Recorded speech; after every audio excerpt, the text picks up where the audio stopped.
अस्सलाम वालेकुम नाज़रीन, मैं हूं आपका मेज़बान मोहम्मद अली रज़ा और आपके लिए लेकर हाजिर हुआ हूं आपका पसंदीदा प्रोग्राम निज़ाम के मेहमान। नाज़रीन, हमेशा की तरह इस बार भी एक मुनफरिद शख्सियत के साथ, एक अलहदा मौजू के साथ आपकी खिदमत में हाजिर हूँ। नाज़रीन, बिला तख़ीर अपने प्रोग्राम का आगाज़ करते हैं क्योंकि वक्त मुख्तसर होता है हमारे प्रोग्राम में। नाज़रीन, आज हमारे साथ जो एक ऐसी सेलिब्रिटी हमने यहाँ पर जो मदऊ की हुई है, किसी तारुफ की मोहताज नहीं है। नाज़रीन, मैं उनको पुलिस ऑफिसर कहूँ या मेडिकल एंड रिसर्च स्कॉलर कहूँ या पामिस्ट कहूँ या माहिर फल्कियात का तारुफ करवाते हैं बाबर बिन दिलावर भाई। अस्सलाम वालेकुम। वालेकुम सलाम। क्या हाल चाल है आपके? ठीक ठाक जी है? बहुत शुक्र अल्लाह का। कैसा महसूस कर रहे हैं हमारे प्रोग्राम में आकर? बहुत अच्छा लग रहा है। अल्लाह पाक आपको सेहत दे। और क्या मसरूफियत चल रही है आज के दौर में? आज के मसरूफ दौर में मतलब जैसे आपने मेरा बताया कि मेरी मल्टी डायमेंशनल मसरूफियात हैं अल्हम्दुलिल्लाह। तो रोज़गार के सिलसिले में तो जॉब है, तो वो भी आपको पता है कि आजकल के जो टेररिज्म की फाइटिंग है, हम एक हालत जंग में हैं, उसमें भी हमारी मसरूफियात हैं और अदर दैन भी जो मेरी हॉबीज़ हैं, मेरे शौक़ हैं। सर, एक और चीज़, ये आप पुलिस ऑफिसर होने के साथ साथ माशाल्लाह से आपकी अच्छी एक बहुत अच्छी डेजिग्नेशन है, और उसके साथ ये दूसरे मामला से वक्त किस तरीके से निकल आता है? वक्त आपको ज़िंदगी में हमेशा निकालना पड़ता है और जो वक्त नहीं निकालेगा वो अपने घर में और जॉब में और बाकी चीज़ों में बैलेंस नहीं रख सकते। वक्त बच्चों का भी निकालना ख्याल होगा। रखना पड़ता है, फैमिली को भी टाइम देना पड़ता जी है। बिल्कुल, आपको फैमिली को टाइम देना होगा अभी और आप आपकी जॉब को भी तवज्जो देनी होगी क्योंकि उसकी रिक्वायरमेंट भी है। Exactly. अब पुलिस है, इवन डॉक्टर्स हैं, इवन के जो ट्रांसपोर्ट में एक बंदा ड्राइवर चल रहा है, आप देखते हैं वो कहाँ पेशावर से बलूचिस्तान तक ट्रक चलाता जाता है, तो वो लेकिन फिर भी वो खुशी में गमी में एग्जैक्टली टाइम निकालता है। मैनेज करना होता है लाइफ को, यही लाइफ की हुसन है कि इस लाइफ में आप टेंशनें, मुश्किलात, कॉन्ट्रैक्शन होती हैं, उसमें आपको सबको बैलेंस करना। बिल्कुल ऐसा। और घर में अपना कोई बच्चे शिकायत तो नहीं करते, बेगम शिकायत तो नहीं करती कि अपना वक्त नहीं देते सही तरीके से? घर में कोई इस तरीके के भी मामला तो होते होंगे? नहीं, आपने उनको अगर बैलेंस रखा है तो फिर शिकायत नहीं मिलेगी। शिकायत तो यकीन उनके दिल में होती है, वो नहीं भी कहते तो मैं फील करता हूँ कि उनके दिल में है। वेरी गुड, क्या बात है। और आपको फिर भी केयर करना। बाबर भाई, सबसे जो बड़ी बात है, मैं अभी हैरान हो रहा था आपका प्रोग्राम स्टार्ट करने से पहले। मैं चाह रहा था कि यार पुलिस ऑफिसर, साथ पामिस्ट भी हैं, माहिर फल्कियात भी हैं, ये क्या जुगाड़ समझ नहीं आई। ये शौक था या कोई ऐसा अपना किसी के कहने पर ये मामला स्टार्ट किया आपने? नहीं, किसी के कहने पे मामला नहीं होते। आपका जो शौक है ना, किसी के कहने पे नहीं होता। आमतौर पर लोग मुतासर जरूर होते हैं किसी को देख के, लेकिन ऐसी बात नहीं है। ये कह लें कि बस अल्लाह की तरफ से मैं आ गया हूँ इन चीज़ों। ज़बरदस्त। और माशाल्लाह से मैंने ये भी सुना कि आपने बहुत सी पेशन गोइयाँ वगैरह भी की हुई हैं पिछली गुजरी हुकूमत के बारे में, और ये जो अब हुकूमत चल अच्छा, रही मैं है। ये बात आपकी दुरुस्त है कि बड़ी पेशन गोइयाँ अल्लाह के फजल से, उसी की वजह से, उसी की ताल कोई की वजह ऐसी से कोई पेशन गोइयाँ दुरुस्त जो हुई हैं। आपकी, हाँ, और जो उनकी वजह यह है कि ये कोई गायब कलम नहीं है। मैं पहले बात ये कर रहा हूँ, पेशन गोइयाँ बाद में बता रहा हूँ। वो ये है कि आप देखते हैं कि इल्म नजूम के या दीगर नजूम के उसूलों के मुताबिक कुछ मखसूस प्लानट्स जो हैं वो मखसूस जावी आपस में बनाते हैं। मसलन अब हम यहाँ पे हैं, कहीं ना कहीं सूरज है, कहीं ना कहीं चांद है, तो मुझे सेंटर में रखते हुए एक एंगल बनेगा।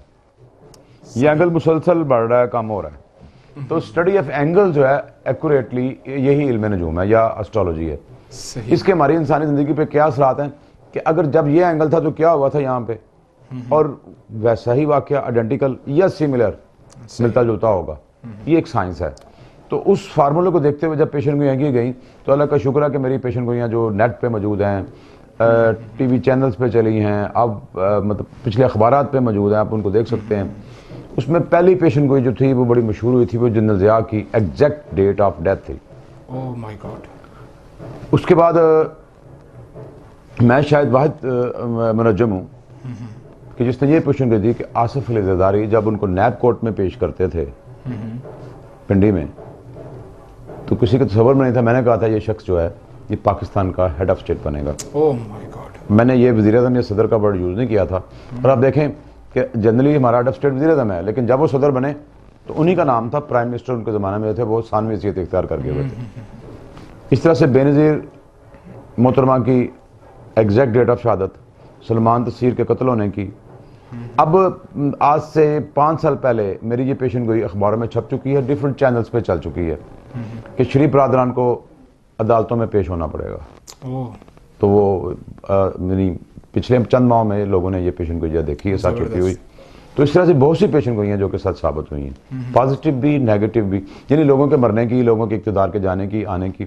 हाँ, मुझे याद आ गया इस इलेक्शन में और पिछले इलेक्शन में एक मशहूर टीवी एंकर के साथ मेरा रेगुलर प्रोग्राम चलता है एक चैनल पे। जी। तो उसमें मैंने कहा कि पाकिस्तान पीपल्स पार्टी इतनी सीटें लेगी, नून इतनी सीटें लेगी, और पीटीआई इतनी सीटें लेगी। पिछले इलेक्शन में भी वही रिजल्ट, इस दफे भी वही रिजल्ट। जबरदस्त। इस तरह लाहौर का एक चैनल है जो सिर्फ लाहौर की नशरियात पेश करता है, उस पर इस इलेक्शन से पहले मैंने बताया, उन्होंने बुलाए और लोग भी बुलाए हुए थे साहबान इल्म, तो बताया मैंने कि ये फलां सीट इस पार्टी की है या इस शख्स की है, इसकी है, इसकी है।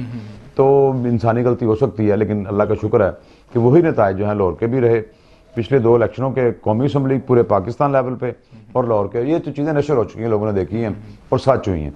इन इल्मों में हमारे अपनी अंदाज़ों में क्या उसमें, जैसे डॉक्टर की डायग्नोसिस में थोड़ी सी गलती हो सकती है, तो बिल्कुल एक्यूरेसी होनी बगैर रिपोर्ट्स के, वो कह लें कि उसको अल्लाह की खास अता होती है। मैं समझता मुझ पर अल्लाह की खास अता है कि बात कहता पूरी हो जाती है। बाबर भाई बात कर रहा हूँ, आपकी माजरत है, मैं ये सोच रहा हूँ कि आपके बोलने से कि जब भी कभी ये एक इल्हाम होता है, अल्लाह पाक की तरफ से इल्हाम होता है ना, ये अपना कोई किसी चीज़ के बारे में जानकारी हासिल कर लेना, किसी बात में इंफॉर्मेशन ले लेना कि यार ये चीज़ इस तरीके से होगी, ये इसका रिजल्ट ये निकलेगा।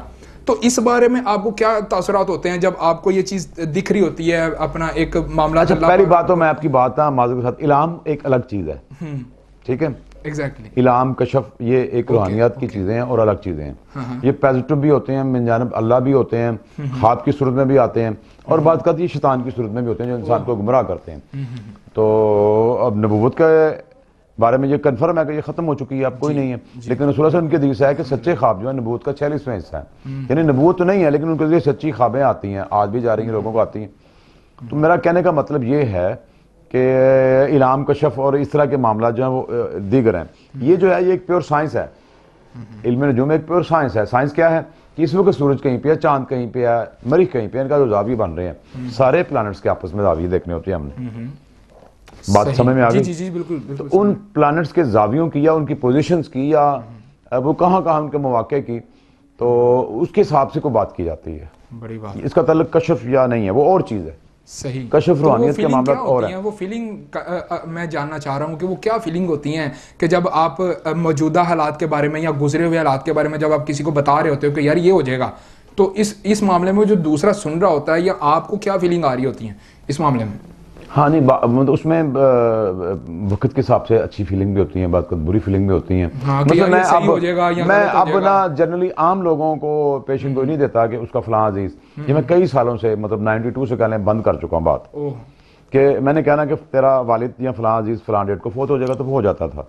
अब मैं आहिस्ता आहिस्ता उस चीज़ को माइनस कर दिया कि लोगों को नेगेटिव क्यों बताएं ये बात, उसकी बजाय इनको पॉजिटिव लेके चलें, इनको हौसला दें, इनको बताएं कि इलाज करवाएं, ट्रीटमेंट करें, और इस तरह से मतलब अच्छे जज्बात भी बात कर होते हैं, बात कर सदमे वाले जज्बात होते हैं, बात कर खुशी होती है कि यार अल्लाह ने बात पूरी की है। तो उसमें मतलब आज़ी में रहना चाहिए, असल फाइल मालिक और जानने वाला तो अल्लाह ही होता है। बड़ी बात है। और आज की जो मौजूदा सियासत चल रही है, जो हुकूमत अभी चल रही है, खान साहब अभी अपनी हुकूमत चला रहे हैं, इस मामले में आपके क्या तासुरात होंगे? मैंने मतलब मियां नवाज शरीफ के पिछले जो वज़ीर आज़म बनने से जब उन्होंने हल्फ उठाया था, तो मैंने एक बात कही थी जी उसी दिन, वो भी शाया न्यूज़पेपर्स में भी और चैनल पे भी, जब हलफ उठाया गया था तो कमर दर अकरब था। मून वाज इन स्कॉर्पियो, जो भी चीज मून इन स्कॉर्पियो में वो कभी अपना टाइम पूरा नहीं करती, तो दुनिया देख लिया कि उन्होंने टाइम पूरा नहीं किया। अब इमरान खान साहब जब हलफ उठा रहे थे तो मून जो था बुर्ज मीज़ान में था, लिब्रा में था, और उनके हलफ उठाने के दौरान में ही वो अकरब में चला गया। आखिरी 20 सेकंड वो 20 सेकंड अकरब में रहा है। इसका मतलब यही है कि ये पूरा टाइम ये भी नहीं करेंगे। बड़ी बात है। ये अपना नाज़रीन ये जान लेना, ये बातें समझ लेना, ये अपना एक अल्लाह पाक की तरफ से एक अता होती है, एक ये अताया इल्म होता है। और ये मैं डॉक्टर साहब से ये भी पूछना चाहूँगा बाबर भाई से कि आजकल के जो पामिस्ट बैठे हुए हैं, आजकल जो मार्केट में आमिल हजरात, नजूमी हजरात, ये जो पामिस्ट्री अपना ये किताबें खोल के ये इल्म थोड़ा बहुत ले लेते हैं और लोगों को गुमराह करते हैं, इस हवाले से आप हमारे नाजरीन को क्या हदायत फराम करेंगे? मैं ये कहता हूँ कि पहली बात ये है कि इल्म की कमी है ओवरऑल। तो आम आदमी को भी सिर्फ साहब इल्म के पास जाना चाहिए, उससे रहनुमाई के लिए, मशवरे के लिए, क्योंकि मशवरा जो है एक अमानत होती है और वो जो अमानतदार हो उसी से लेना चाहिए। पहली बात, अमानतदार कौन है? जो इस इल्म में अथॉरिटी रखे। भी आप उस डॉक्टर के पास जाएं, जो कि वाकई क्वालिफाइड है, ताई ना हो, आप उस होम्योपैथ के पास जाएं जिसको वाकई तजर्बा है, आप उस हकीम के पास जाएं जिसने फाजिल तबदीलात की हुई है। और आजकल तो कानून आ गया कि हेल्थ केयर कमीशन से उसने सर्टिफिकेट लिया हो। ऐसे ही जो पामिस्ट हैं, जो नजूमी हैं, मतलब इनको पता ही नहीं है कि क्या बातें हैं, ये चर्जबान है, बात बिल्कुल जहल लोग हैं। और आप देख रहे हैं कि पीरों जालियों के वीडियो जो लोगों के साथ नजेबा हरकत करते हैं या गंदी हरकत करते हैं या खुद गंदगी में रहते हैं। बाबर भाई, इस मामले में खासकर खवातीन आ जाती हैं। इन खवातीन मैं पहले बता रहा हूँ कि बिल्कुल जाहलियत एजुकेशन देने की जरूरत है कि आप इलाज मुआवजे के लिए सिर्फ उसी के पास जाएं, उसी के राय दे। मैंने लफ्ज बोला अमानतदार, यानी जो क्वालिफाइड हो, जिसको पता हो। अब इन उलूम जो है, पामिस्ट्री है, नजूम है, इसका पाकिस्तान में अफसोस के साथ कोई बाकायदा इंस्टीट्यूट नहीं है जो कि गवर्नमेंट से रिकग्नाइज हो। जी जी। हाँ, यूरोप में है, अमेरिका में है, इंडिया में है, ईरान में है, चाइना में है। तो मतलब एस्ट्रोनॉमी की, एस्ट्रोलॉजी के ऊपर जो क्लासेज हम यूनिवर्सिटीज़ में होती हैं, तो अगर यहाँ पे बाकायदा एक कोई भी तालीमी इदारा जो है वहाँ से इसकी डिग्री मिले लोगों को, वो लोग इसकी प्रैक्टिस करें और फिर वो उसको कंट्रोल करने वाला, जैसे हमारी पाकिस्तान मेडिकल डेंटल काउंसिल है या हेल्थ कमीशन है, कोर, इस तरह इसके भी बेसिकली इलाज की एक किस्म है। नफ्सियाती इलाज और रूहानी इलाज, ये इलाज की इकसाम है। इलाज की बहुत सारी इकसाम है, उसमें से ये 2 इकसाम है। तो इनकी कंट्रोलिंग को अथॉरिटी हो ताकि लोग जाहलियत में ना आए और जाली आमलों से अपने आप को बचा सकें, अपने आप को बचा सकें। जी, एक आपसे एक बड़ा इंटरेस्टिंग सवाल है कि मेरे ख्याल ये नाजरीन भी हमारे लाजमी जानना चाहेंगे आपसे कि आपकी ये जो पामिस्ट है आजकल, ये सवाल इसलिए कर रहा हूँ क्योंकि आप की जो डेजिग्नेशन है वो पुलिस ऑफिसर की भी है। आज जुर्म को किस तरीके से कंट्रोल किया जा सकता है, आपकी पामिस्ट इस मामले में क्या कहती है? हाँ, मैं ये बताता हूँ। दुनिया जान में इवन पेंटागन ने भी एस्ट्रोलॉजर को अपने ना पेरोल पे रखा हुआ है। पेंटागन ने, इंडिया ने रखा हुआ है, मुख्तलिफ इदारों ने। उसमें ये होता है कि ये चीज़ें सारी जो हैं ये हमें रहनुमाई करती हैं, हमें ऐड करती हैं। जैसे मसलन छोटा बच्चा है, वो बोल नहीं सकता, गूंगा आदमी है, बता नहीं सकता, तो हाथ देखकर, नाखून देखकर एक काबिल तबीब या डॉक्टर उसकी बीमारी का अंदाजा लगाता है। ये फिजियोग्रामी का चैप्टर है जो कि एक ज़माने में MBBS में पाकिस्तान में पढ़ाया जाता था, अब सिलेबस में नहीं है, इंग्लैंड के सिलेबस में। ऐसे ही टाइप ऑफ हैंड से पर्सनैलिटी का अंदाजा होता है कि ये क्रिमिनल है या नॉन क्रिमिनल है। अगर नफ्सियात के पढ़ने वाले लोग जानते हैं कि फ्राइड ने और कार्ल जुंग ने हाथों की इकसाम बयान की हैं और उनके हिसाब से उन्होंने इनफरादियत की किस्में बताई हैं। ज़बरदस्त। हम तो मोटे मोटे जानते हैं ना, मतलब कि अंदरों भी बैरों भी, जिसको इंट्रोवर्ट या एक्ट्रोवर्ट कहते हैं। यानी एक आदमी जो घर में रहता है, किसी से नहीं मिलता, एक बिल्कुल जो घर के बाहर ही घूमता है, एक इनके दरमियान में। तो टेक्निकली ये 3 ही, इसकी 24 इकसाम है। तो वो हाथ की किस्मों से उन्होंने की है कि जिसकी लंबी हथेली है वो इस तरह का है, लंबे पोर हैं वो इस तरह इस टाइप में आएगा, ख्याली तसव्वुराती, मटेरियलिस्टिक वगैरह वगैरह। तो वो चीज़ें हमें बताती हैं कि ये बंदे क्रिमिनल हो। लैब्रोसो की एक थ्योरी भी है जिसमें बताया गया है कि इंसान की साख्त अगर ऐसी हो, यानी फेस, ये दाढ़ और टांगे, इन तीनों का बैलेंस जो है, इसमें कोई चीज़ इम्बैलेंस हो जाए तो वो इस तरह की क्रिमिनल क्राइम कर सकता है। तो मैं ये बताता हूँ, लेकिन चूंकि कानून जो है वो शहादतें मांगता है, एविडेंस मांगता है, बिल्कुल ऐसे ही। तो ये चीज़ें उसको हमें सपोर्ट जरूर करती हैं बात का ढूंढने में, लेकिन कानून इन चीज़ों पे एतबार नहीं करता। अच्छा बाबर भाई, एक और चीज़, अक्सर हमारे उल्मा भी, आम अवामुन नास की भी अगर बात की जाए, या कुछ जो अपना इल्मी सलाहियत रखने वाले कुछ चंद हजरात ऐसे भी हैं जो इस पामिस्ट्री को शिर्क और बिद्दत की जो बात करते हैं। ये बड़ा मैं बताता हूँ सबसे, मैं आपकी बात समझ गया। हाँ। सबसे बड़ी बात यह है कि उनको ये बताएं कि हमें बताया जाए कि कुरान पाक में कहाँ लिखा गया है नजूम शिरक है। इसके इनका सवाल का तो ये जवाब है सर। जी जी बिल्कुल। किस हदीस में बताया गया कि नजूम या पामिस्ट्री शिरक है?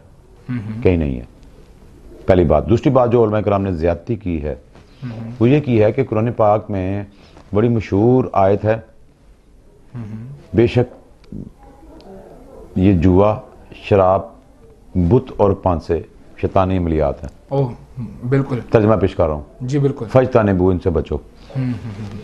इन्नमल खमरु वल मैसरू वल अज़लामु वल अंसाब रिज्सुम मिन अमल शैतान फजतानिबू, कि यह सब शैतानी माल है। अब इसमें जब अंसाब का लफ्ज़ है ना, किसी ने उसका तर्जमा पामिस्ट भी किया, मैंने कुरान पाक, मैं नाम नहीं लूँगा, मुतरजम का बड़े मशहूर इल्मी शख्सियत, उन्होंने इसका तर्जमा पामिस्ट किया हुआ है। पामिस्ट नहीं है भाई। इस तरह एक मशहूर हदीस है कि 40 ये मशहूर जो इबादत की रातें हैं उनमें फ़लाँ फ़लाँ फ़लाँ फ़लाँ की इबादत कबूल नहीं होती।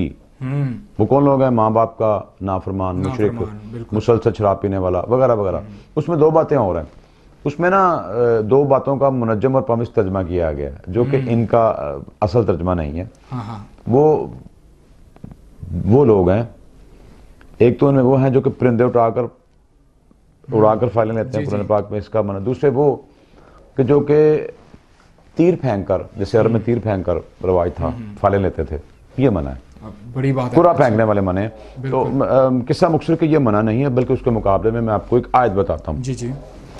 सूरत यासीन से अगली सूरत वसाफ़ात सफ़न है, उसमें चलते चलते आगे आप आयत में आगे आए तो एक आयत आती है कि इब्राहीम अलैहिस्सलाम को लोगों ने कहा कि आप ने बड़े बुत के मेले पे क्यों नहीं जाना? तो उन्होंने कहा फ़नाज़रा नज़रतन फिन नजूम फ़क़ाला इन्नी सकीम। इब्राहिम ने नज़र की नजूम के एंगल्स में, यानी ज़ायचा देखा, जबरदस्त, एस्ट्रोलॉजी देखी। जी बिल्कुल। फ़क़ाला, पस कहा इन्नी सकीम, मैं बीमार होने वाला हूँ। Oh my God. तो और भी कुरान पाक की बहुत ज़्यादा सर आयात हैं। आपकी बात से बात बड़ी होती है कि नाजरीन, अगर पामिस्ट्री को गलत साबित कर दिया जाए या कोई कहता है कि यार ये शेर को बिद्दत है, इस तरीके का मामला है, तो साहिब इल्म लोगों के लिए मेरा एक सवाल है। इस तरीके से अगर बात की जाए तो नाजरीन, माज़ल्लाहि रब्बिल आलमीन, नबी पाक अलैहिस्सलाम के इल्म गैब के ऊपर भी बात चले जाती है, नबी पाक अलैहिस्सलाम की ज़ात अक़दस के ऊपर भी, सहाबा किराम की ज़ात अक़दस के ऊपर भी बात चले जाती है।